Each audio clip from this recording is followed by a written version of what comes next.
ang kasaysayan.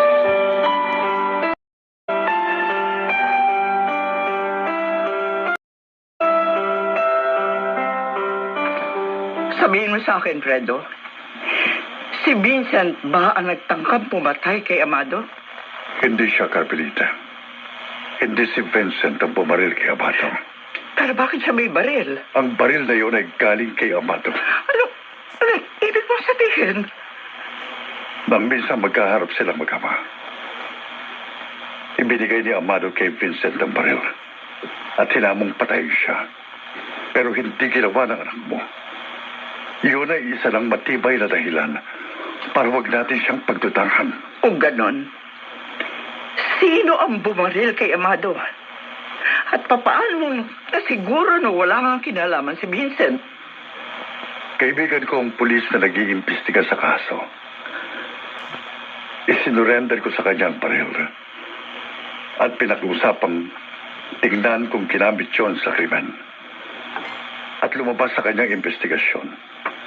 Magkaiba ang bala ng baril na nakuha sa katawan ni Amado at sa bala ng baril ni Vincent. Malinaw, Carmelita, na wala siyang kinalaman sa nangyari. Inosente ang iyong anak. Nagpapasalamat ako sa sinabi mo, Fredo. Kahit papaano, nabunutan ako ng tinik dahil sa nalaman ko. Ang tanong na lang ngayon, sino ang taong nagtangka sa buhay ni Amado? At bakit niya ginawa yun? Ano ang dahilan ng sobrang galit niya sa asawa ko? Ano?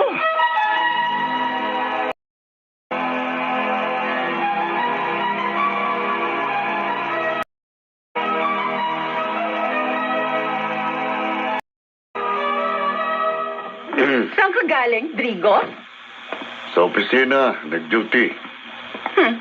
Ganun ba? No. Bakit duda ka ba? Pulis ako. Kaya natural lang na magtrabaho ko. Ano nga palang balita sa kaso ni Amado? Teka nga, bakit interesado ka? Huwag mo sabihin sa akin na gusto mo pa rin ang lalaking yun. Oy, wala akong sinasabing ganyan, ha? Bakit ganyan? Ikaw lang ang madumi ang isip. Bakit? Masama ba magtanong? Ayusin mo pagtatanong mo.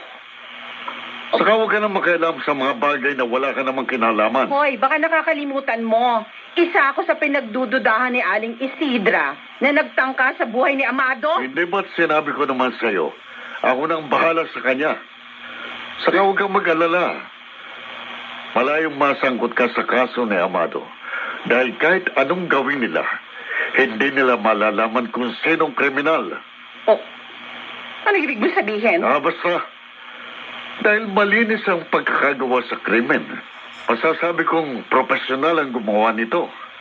Kaya mahihirapan ang mga kabaro ko na hanapin ang salarin.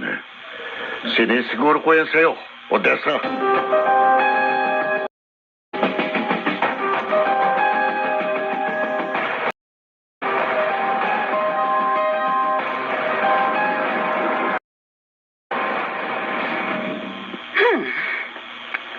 Bigla ako napaisip sa sinabi ni Drigo. Bakit siya magsasalita ng ganon? Paano niya na sigurong mahihirapan ng mga pulis na mahanap ang bumaril kay Amado? Hindi kaya may kinalaman siya sa nangyari? Hindi kaya kilala niya kung sino talaga ang salarin? O siya ang totoong nagtangka sa buhay ni Amado? Dinintuan ang kasaysayan.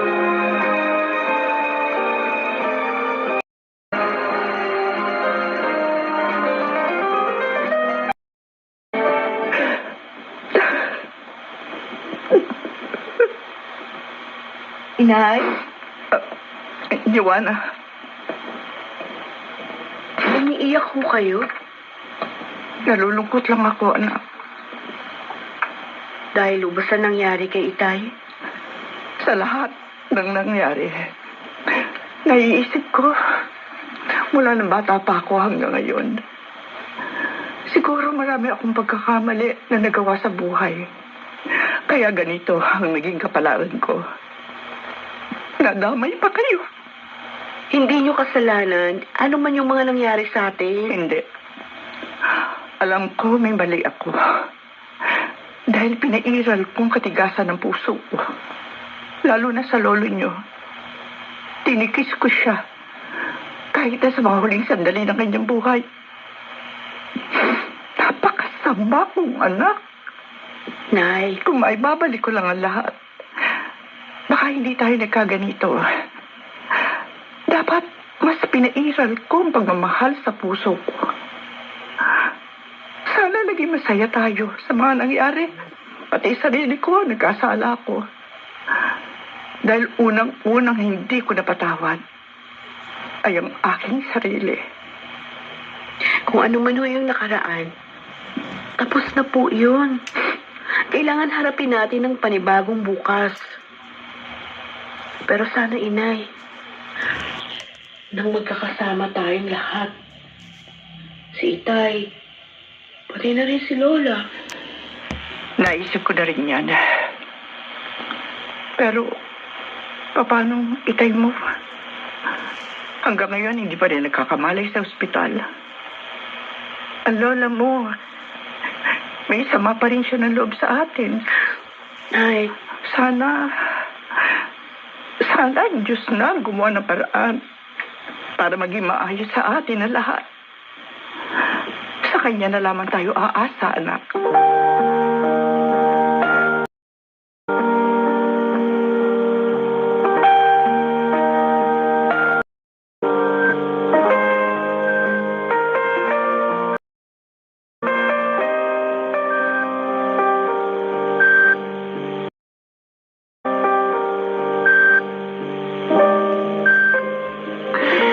kawawa naman ako.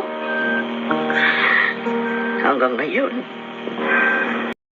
nagkakamalay. Amado, anak, kumising ka na. Kumising ka na. Namimiss na kita. O, wag mo naman sana akong iiwan. Mag-isa na lang ako sa buhay. O, pag iniwan mo ako, pag nawala ka. Paano na ako? Diyos ko. Tulungan mo naman po. Iligtas mo po siya. Iligtas mo po siya. Sa kalagayan niya ngayon. Pagalingin niyo na ang aking anak. Maawa kayo sa kanya. Ay,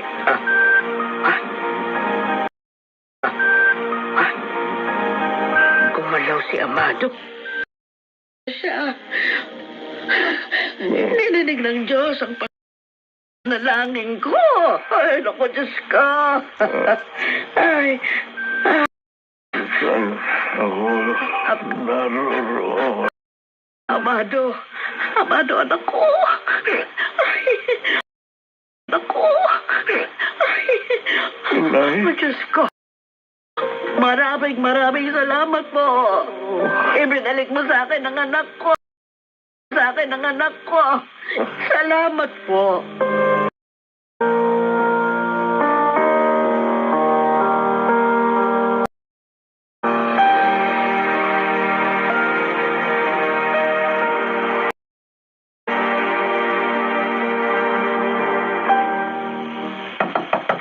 Carmelita? Carmelita? Buksan mo itong pinto. Sandali! Carmelita, Oh, Fredo, bakit umahangos ka? magandang balita. Si Amato nagkamali lang. Ah, Oo, nakausap ko si Aling Isidra. At sinabi niya sa akin, madali ka, puntahan natin siya sa ospital. oo. Oo, Fredo. Pupunta tayo sa ospital. Dali mo. Pupuntahan natin ang asawa ko.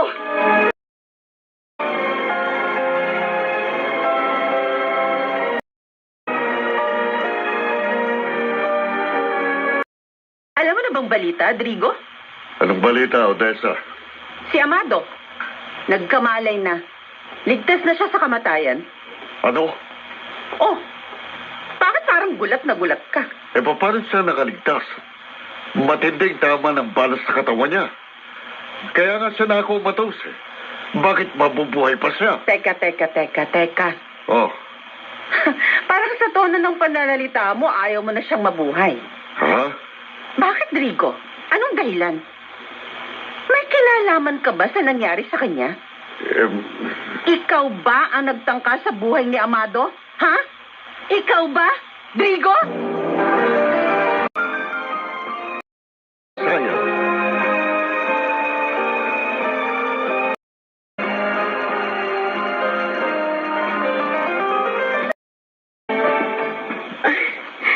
Salamat sa paghatid, Nico.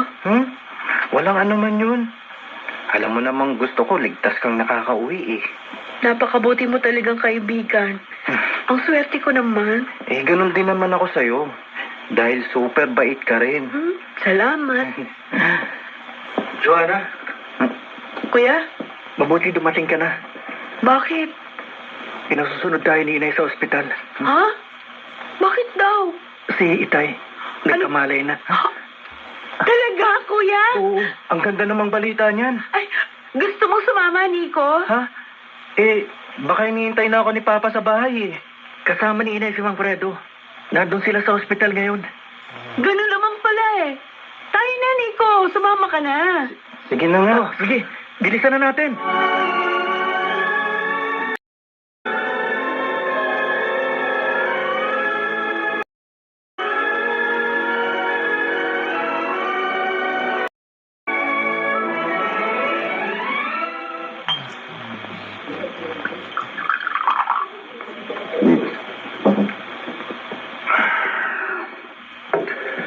Lintik na Amado yun. May sa pusa yata. Akalain mong nakaligtas pa siya. Hindi na lang tuluyang namatay. Sana wala na akong problema.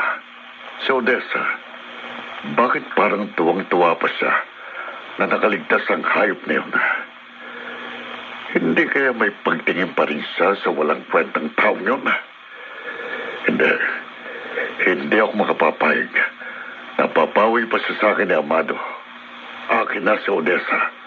At wala nang sino man ang pwedeng umagaw sa kanya. Handa akong gawin ang lahat para hindi mangyari yun. Kahit pa pumatay ako ng tao.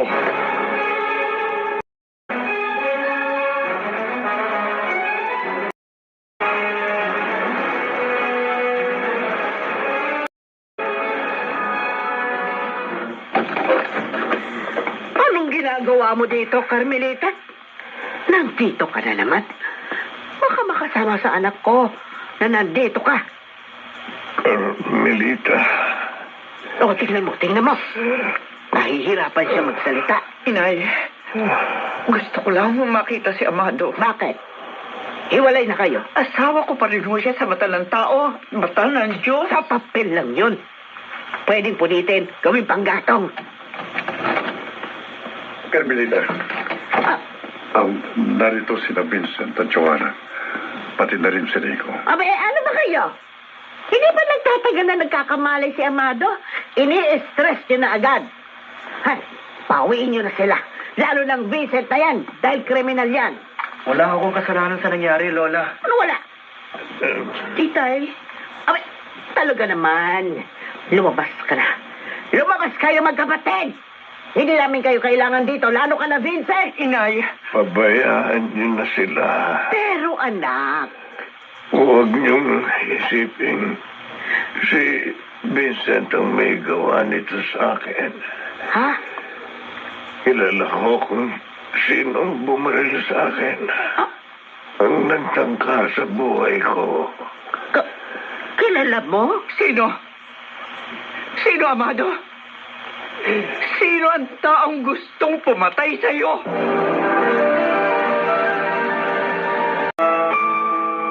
Sino nga kaya ang gustong pumatay kay Amado? Totoo kayang hinala ni Odessa na si Drigo ang salarin.